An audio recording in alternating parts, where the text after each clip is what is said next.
Hello and welcome to this episode of The Road to Net Zero, a podcast from the Advanced Propulsion Centre. My name's Clem Silverman, and in this episode we're talking about batteries, and specifically about the latest report from the APC's Technology Trends team titled 2025 and Beyond, Promising Battery Cell Innovations for the UK Automotive Sector. There are three overall trends for automotive batteries happening right now that the report sets up as context. First being, the automotive sector will dominate future battery demand. Secondly, a diverse range of future battery technologies will be developed in order to reduce reliance on just one solution. And thirdly, cross-cutting challenges that will trigger further innovations. So, what guidance is there for which technology the UK should pursue? I spoke to one of the report authors, Jon Regnart, formerly an analyst at the APC, to find out more. Jon, really I'd like to ask you, the first question would be, what for you is the thing that stands out the most? Yeah, so I think it's the battery industry's and the automotive industry's ability to quickly kind of coalesce around a vision of what they want. So if we take like the clusters that we identified in the report, there was the entry-level low-cost, high-volume performance and high-performance specialist applications. And if you look across the roadmaps of the major battery manufacturers or OEMs, they kind of reflect that. So Tesla have three categories which correspond to those clusters. VW do. But then you go down into the supply chain as well, and you'll look at POSCO's cathode roadmap or Umicore's cathode roadmap and anode roadmap. And they correspond to that as well. And they have different like applications, and they're going to marry the different cathodes to the different end applications. So that is being reflected in industry. Another thing that stands out to me as well is how much in flux industry can be in, and that yes, there are some constants, such as those three segmentations, but actually it can move quite quickly within specific solutions as well. So like 2 or 3 years ago, like LFP wasn't necessarily thought of as a solution, but now once the evidence of a lithium shortage and potential like nickel price rises and increased performance of LFP, actually the industry quickly pivoted again and went, oh, actually, no, this is a good enough solution.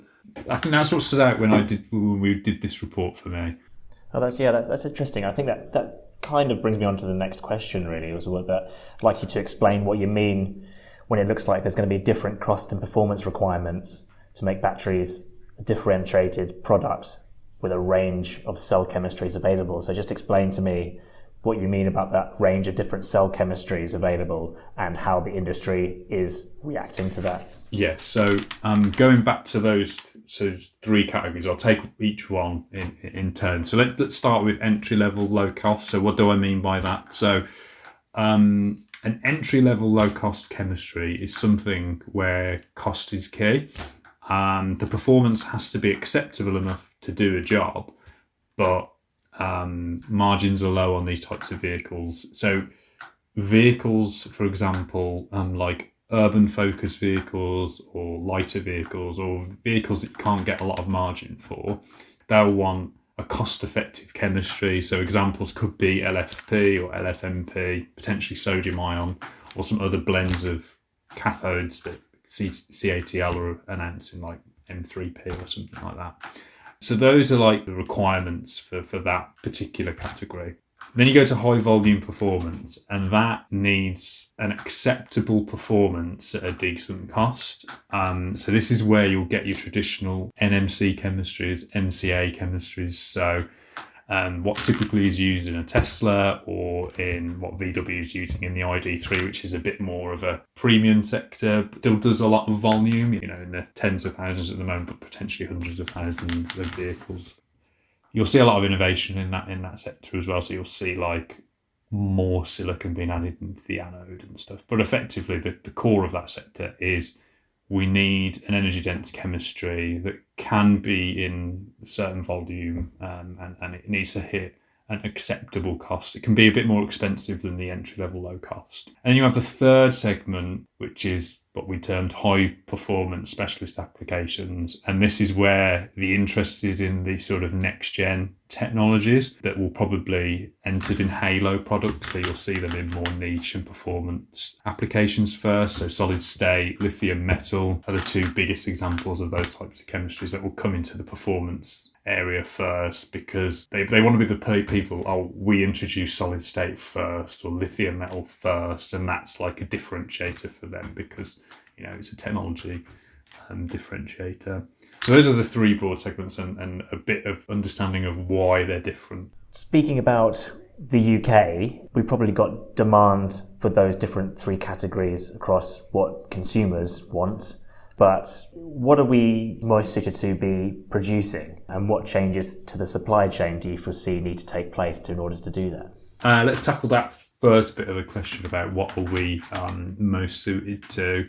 And the simple answer is a blend of all three, but I won't give quite a cop-out answer. The UK's vehicle manufacturing is naturally on the high volume performance and specialist applications. So the likes of kind of JLR, Bentley, McLaren, Aston naturally sit on that sort of high performance specialist and high volume performance.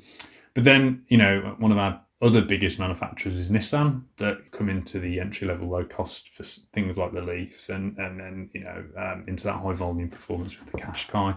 So the UK is in a really interesting position where, yes, we have a lot of halo and specialist production, but we do have our C segment and D segment production. So we'll need a blend, and to put all our eggs on in the NMC basket would potentially come with its issues. We need a blend of the entry level chemistries that can do the entry level low cost. Need to continue investing in those high performance specialists, because that's what the UK is very good at. It's very good at academic research, and it's very good at the fundamental research and some of the applied research in these next generation battery chemistries. And we're starting to get very good in actually trying to commercialise that as well with the likes of Faraday Battery Challenge, Faraday Institution, and ourselves at the ATF starting to fund these sort of gigafactories and the commercialisation. Yeah, that's really interesting. I think I'll come on to ask you about those funding mechanisms and what role they play in accelerating those innovations. But you mentioned that perhaps more at the sharper end of the high performance specialist applications is where some of the cutting edge technology is. And actually in the report, you outline 8 different innovations that stand out as promising developments that could be introduced into the market in the next few years. Just explain what those innovations are and who are the major players in that field. Yeah. So the report identifies 8. There's 2 in particular where the UK has a lot of, comparatively internationally has a lot of capability in and is particularly attractive. So that's silicon dominant anodes and sodium ion. So for silicon dominant anodes, we have players like Nexion, and then we have players like Alcogen also doing some precursor material production in the UK. And again, silicon dominant anodes are really interesting because they enable a lot higher energy density at a potentially lower cost if you can scale up the material and get it at a good cost point. But you don't have to change the manufacturing processes very much for silicon dominant anodes. So all that capex that you've invested in gigafactories and the industry across the world have invested, you don't have to jig it around too much. And so that's really attractive to the cell manufacturers and the OEMs because they don't have sunk capital costs. They can just reutilize it. And that's true of sodium ion, which is another attractive chemistry. So the UK actually has one of the most advanced sodium ion companies, Viridian, conduct a lot of R&D and some manufacturing in the UK. But we also have others like Dera Galera.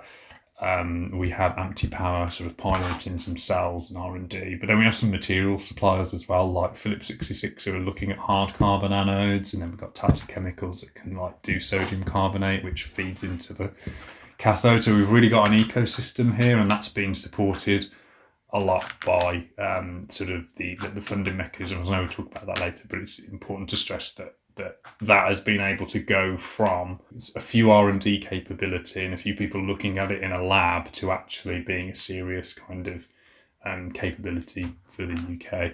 So those two, sodium ion and silicon dominant, are two particular ones that I think, and the report articulates that the UK is quite good at. Other opportunities where we're starting to have emerging capability in the UK is solid state batteries and lithium metal anodes. The report tried to get the balance between representing the UK capability fairly and understanding that this is a bit of a global race, as other countries kind of are in this race as well. So we wanted to give that a fair representation. But there is some emerging capability and some good R&D and capability we've now got in solid state. So probably one of the most prominent companies in the UK is Ilika. So they're doing some good stuff on oxide-based solid state electrolytes, and they've been funded through the ATF to kind of look at manufacturing feasibility in their Solstice project. So there's some good results there that have come through as well. And then with lithium metal anodes, there's some good companies that are looking at that.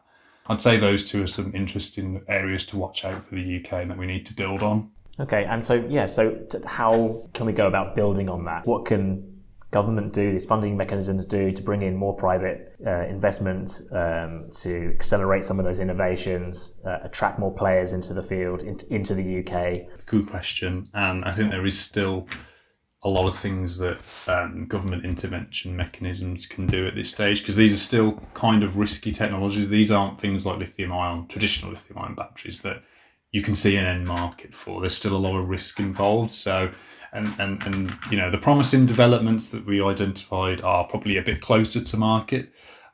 So they will probably need more advanced R&D funding mechanisms that come through the likes of the APC and the ATF, but there's still a role for Faraday doing some of that earlier R&D. I think the key is flexibility and allowing potentially different solutions to compete for a bit. There'll never be one solution. So take silicon dominant anodes. There's loads of different ways to put silicon in an anode. There's loads of different types of material and loads of different types of manufacturing methods. And I think because this, it's still unsure which one is the best or which one could be the best for automotive. So I think having advanced R&D funding and having kind of capital support that can kind of try out these different methods and give space for competition is important. Similar with sodium ion and solid state electrolytes as well. I think a point the report makes for solid state electrolytes is, yes, Ilika's doing some really good work in oxides, but the UK doesn't have that good capability in sulfide or polymer based electrolytes. And I do think we could benefit from diversifying a bit of our portfolio to looking at polymer based electrolytes and looking at sulfide based electrolytes as another potential avenue, because we kind of want to diversify our approach. So I think really the key for me is the flexibility and understanding that even within this one technology category, sodium ion or silicon dominant, there's not going to be one route or one particular type of material that will be kind of the best one. There could be multiple within that subcategory as well. So I think that's important to reflect. In a way that helps reduce the risk a little bit in terms of investment. Yeah, and I think this comes to the nub of dilemmas that you come through with R&D funding in generally. Do you put all of your money on one thing, or do you have a more balanced portfolio approach and you strategically pick a few things and then hedge your bets on those narrow areas? And this is what that report's tried to do. There's hundreds of different next generation innovations in automotive and battery cells in general that we could have picked from, but this report tried to narrow it down to 8 and go, right, let's try and focus on these where we can and look at the UK capability and narrow it down a bit. That was really the objective of what we tried to do. Finally, where can people go and get more information about this report or other battery insights via the APC or otherwise? Yeah, so any APC insight that gets released from the Tech Trend team or anywhere else is available on our website on the knowledge base part of the website. So you can just click and download the report for free, and any other reports that we do. So there's a really good piece that my colleague Luke did. It was the latest quarterly demand, and there were some really good insight pieces on there that he did on the lithium supply shortage. So if you haven't read that, I would really recommend you do, because it looks at, okay, there is likely going to be a lithium shortage, and what in the short term could OEMs do about it? Because we hear a lot about, oh, well, lithium miners just need to invest loads in mining on the supply side, but we tried to look at a demand side view of it and go, okay, in the short to medium term, what are some things that OEMs could do about it? And it's a really interesting piece of work, and it just provides a different lens to things, more on the demand side. So yeah, go check it out. Yeah, brilliant. Thanks for listening. That's great, thanks, and good luck in your next ventures, I should say. Thanks, Clem. Take care. Thank you. Thank you for listening. That was Jon Regnart, formerly an analyst at the APC, and I've been Clem Silverman. Please visit apc.co.uk to read all our reports and to find out how to get in touch if you have any questions following this interview.